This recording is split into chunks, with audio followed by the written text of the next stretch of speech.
from the News Channel 5 Network, this is OpenLine.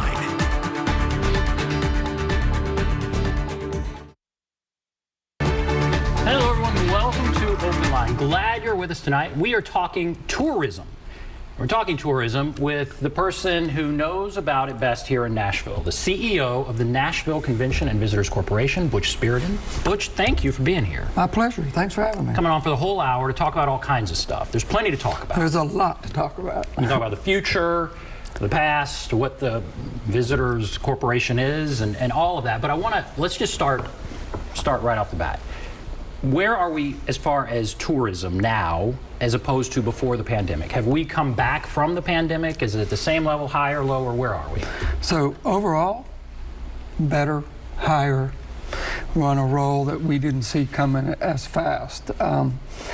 Still not quite caught up on the convention side and the international visitors. So a couple segments a little soft, but we're on a July 1 fiscal year. So the June 30th year we just figured was the best year in the history of the city by number of rooms sold. Number of hotel rooms sold. Yeah, that we booked in a year. And hotel tax collection. So that's the barometer you look at. Are we selling more rooms than before? And are we doing it at a higher rate? So the answer was an emphatic yes. So we're higher than we were before the pandemic. Since 2019, better than 19, and 19 was a record year. And then you kind of touched on it. I was going to break down business travel versus leisure travel. So like conventions versus other people just coming here for a weekend. Sure, we're about 40% convention travel, 40% leisure, individuals or bus tours, and then the remainder is a combination of international, the business person coming for a sales trip, and some other contract work. So about 20% mixed, 40 and 40 is pretty evenly weight with meetings and leisure. Nice balance, good place to be. And what would you say is the biggest threat? So you're painting a picture of dominance, right? We're doing really well. We're kicking butt, actually. All right, we're doing really, really well. You've done this a long time. What would you say is the biggest threat to the dominance that you're talking about 5 years down the road? You know, I might put it in two or three buckets. One is managing our growth, and you and I talked a little bit about that before we went on. You know, paying attention to what got us here and taking care of us. So if it's crime, homelessness, runaway party vehicles, just some of the chaos, we've got to manage that. Then it's letting development overtake authenticity. You can do both. We're big believers. You might recall that I was pretty vocal about a Walgreens on Broadway. Right now I might wish for that Walgreens over some of the other stuff that's happened. So the authenticity, and then just forgetting who we are. You know, you gotta. Our success is predicated on our music brand, and we're still an authentic destination. So we got to take care of music, and we got to take care of that authenticity. And you can grow and protect it, but you can't ignore any of it. And there are some people out there who probably do think we've grown too fast, Mm-hmm. and they would say that they're concerned or maybe even something else by all the tourism. They think it's too much, and maybe we haven't managed it well. You know, if somebody's out there saying, boy, I'm frustrated by all the tourism and whatever I'm seeing down there, what do you say? Well, I understand it. I go back to managing the growth. We don't need to be growing for growth's sake. We need to spread it out across the neighborhoods that want visitors. And it's not okay to jam the streets with vehicles and people on them screaming or flashing, or I've watched beers be tossed, joints be tossed. I've seen it all. That is what there's too much of, honestly. And if you're in the business, you're in a state that doesn't have an income tax, relies on sales tax. We perform a function that is economic development for the city. And if we lose it, then we're going to have to increase sales tax or increase property tax or do something to make it up. So I'm in the camp and I'm biased. Don't throw the baby out with the bathwater. Let's make sure we're staying on top of the growth. Let's make sure we're managing our success. We could do better. And you're independent. I'm going to get into what you all are. You're independent of the city of Nashville. Some people think you're basically one and the same. You're independent of the city of Nashville. We'll talk about that. But how do you go then to?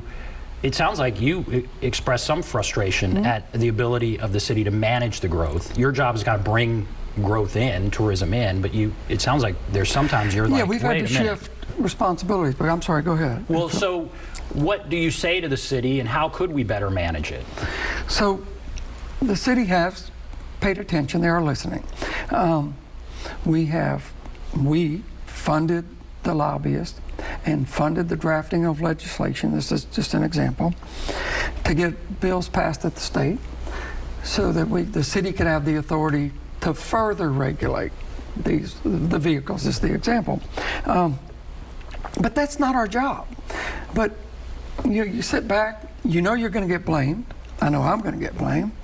And I can't sit idly by and go, let's just watch this train go over the cliff.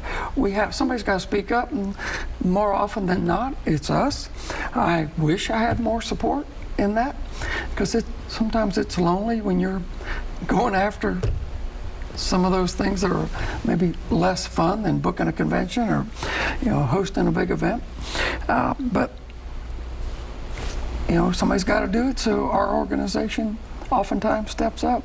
We don't get acknowledged for the work we do to help on that side, but we get all the blame on the other side. So that started with the question of what concerns you 5 years now, 5 years down the road. Where do you think we'll be 5 years down the road? With that concern in mind and the work that's being done and all the stuff that's going on, where do you think we'll be 5 years down the road? Well, I think opportunities are endless. So with my biased lens, if we had a dome stadium, and I'm sure you'll get to that, I can see us getting ready to look at hosting a WrestleMania, planning a Super Bowl, chasing the college football playoffs, and doing some things that are dramatically different for little old Nashville. We don't have to grow. We don't have to grow at all, other than having the right facility to do some of those things that elevates our presence. So, in addition to those events, I'm going to say 2 or 3 more international flights. One to Europe would be the next step, and then hopefully in 5 years we're talking about an Asian flight, so that we can discover the world and the world can discover us. And I think the dining only gets better if that's possible. Wow, an Asian flight. What city do we most compete with? You're talking about these things, and I will ask about a stadium in a moment, but you're talking about these kind of remarkable events. But right now, what city, when you're competing for whatever it is, are we most often competing against? It varies on what we're doing. I sit in this camp where I go, everybody's our competition, because if you're a visitor and you go to Pigeon Forge, I've lost you. So I'm pissed. If you're a convention that was talking to us in Phoenix and you go to Phoenix, we lost. So I fear everybody every day. On the other hand, we do see, from a convention standpoint, New Orleans, Orlando, Atlanta, typically a Texas city in the mix. It rotates.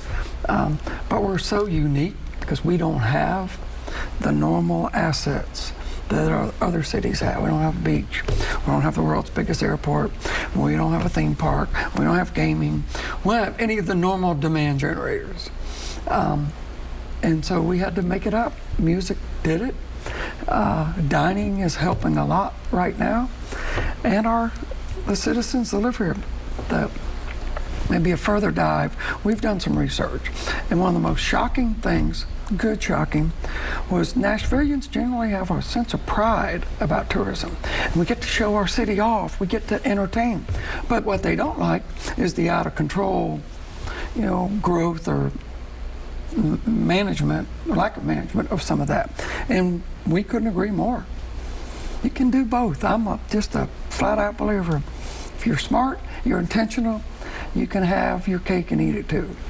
So you mentioned the Dome Stadium. That's going to be a huge debate. It's going to be a huge issue.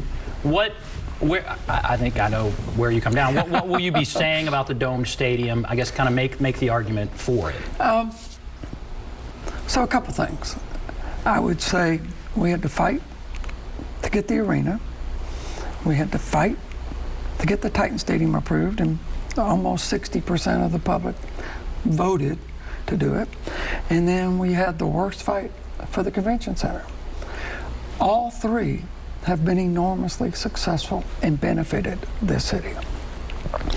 So my first example is, for those people who say we can't afford it, we can't do it, I go, yes, we can. We've proven our success. The city hasn't had to bail any of that out.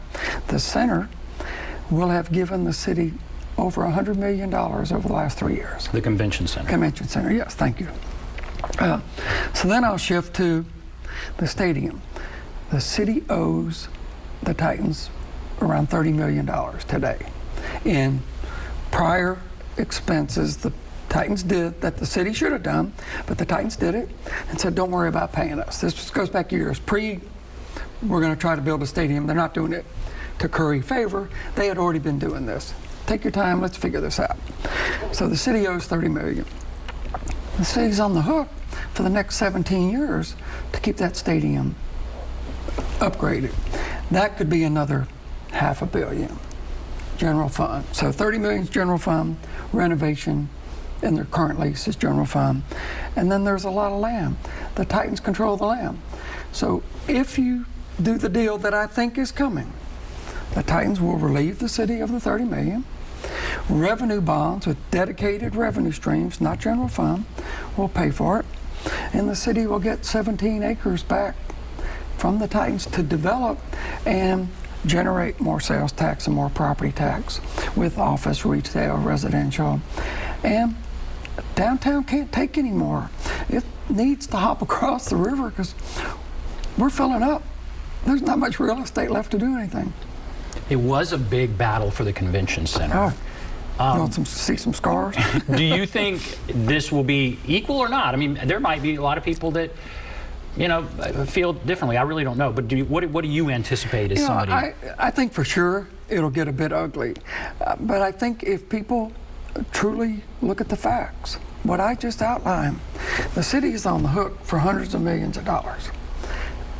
Or we can do something different, relieve the city's general fund and debt service, and create an opportunity for winter concerts, bigger events. I've been knocking on doors already. We will approach college football playoffs. We will approach Final Four. We will talk to WrestleMania. We've been talking to them for years, the Barrett-Jackson auto auction. They've been dying to come here. They can't find a place. And they don't believe us when we say, we don't have a venue, we don't have real estate. So you start to look at the ways we can do things to provide more entertainment for locals, more tax revenue for city coffers, and solve a problem that is a financial and contractual problem for Metro. And do you think you are the one out speaking for this stadium, or do you think it's elected officials, or how does that how will it be communicated? And it's the mayor's and the Titans deal that they're working on, and I hope and I anticipate that within the next 10 days to 2 weeks, at least the template of financing will come out. Then it'll be their job. But we got the state to give us the ability to increase hotel tax. So we stepped up and said, tax us. We believe in this enough to put our money where our mouth is. And prior to this, matter of fact, I fought the last 10 years. We don't have enough room. We can't increase our tax anymore. It's too high. And it is high. But when I weigh Super Bowl, Final Four, college football playoff, WrestleMania, winter concerts when things are slow, it's worth the gamble. I think the payoff will be there, so I changed my own stubborn mind. All right, we're hitting several things, and we're going to go to break here. I'm going to ask one more thing before we go to break. Take us into a meeting. Part of what you do is you go and you pitch Nashville to whomever. So let's pick something, the Super Bowl or whatever, WrestleMania, whatever it is. And there's several other cities that pitch, right? Who do you take with you? What is that pitch like in that room? And I'm not saying go over the pitch, but how intense is it? And who do you take with you? And kind of what happens in that scenario? So it depends on what it is. So I've taken the mayor on some stuff. I took Carl Dean. We pitched the convention center before we had a design, land, or approval. And we went down to Orlando to pitch a group, and we booked it. So I needed the Carl Dean credibility. With the NFL and the draft, Burke Nihill, who was legal counsel for the Titans at the time, and I cussed Steve Underwood. I said, "You're sending a freaking lawyer with me? I'm selling." And I love Burke today. I'm so glad he went. We've become good friends. But I needed the NFL member credibility with that. But so much of it is if we can get them to come take a look. If we can get that customer, potential customer, in town, we can sell it. Even losing World Cup, when they came here, they were salivating. And they got it. They drank the Kool-Aid. The stadium issue, and as much as anything, the uncertainty, old, new, construction site. The Titans were great, and I can only blame myself. But I know for a fact that had that not been a concern, we would have been awarded World Cup games. And they called immediately after and said, the lead tournament director, I need an excuse to come to Nashville. Can we try to work out some things where y'all are involved in World Cup? And so they were here, they saw it, and our level of experience, I'll say ours, from an event standpoint, police, fire, public works, this city does it better than anybody in the country. And now, before we go to break, this will be my last question. See, they're making me, they want me to go to break. All right, we don't need a break. Make the point to the person out there, the teacher, who's like, okay, growth is great, but my classroom is this. How does that directly benefit, the average person out there? More than anything, the average person benefits. Today's dollars, the visitor spending in this city saves local households $2,000 a year in taxes they would have had to pay to make up for that loss. So our problem that we get the blame. The city and the state control how it's spent. Our job is to bring revenue in. I don't think anybody can deny that we have not done that. We brought in plenty of revenue, but some of it's politics between the state and metro, some of it's metro and priorities, and we don't have any say-so over that. But I promise you, you don't want to lose that revenue. And the other thing, the job creation, the Oracles, the Amazons, the Alliance Bernstein, I believe it, but I've heard state ECD and the Chamber Economic Development folks say, what we've done with this city's image has made it 10 times easier to recruit. People that would never take their call or listen are now calling them. So we made it a little, lack of a better word, a little cooler, and a little more broadly appealing by pushing this brand that was all here. All we did was take what was here and tell people about it. That sets the table for our discussion. We're talking with the CEO of the Nashville Convention and Visitors Corporation, Butch Spyridon. He's been on the job since 1991. You've been here a long Dinosaur. time. I've been here since 94, so it's a long time. All right, we will take a break. If you want to call, there's the number, 615-737-PLUS, 615-737-7587. Take a break. We'll be back right after this.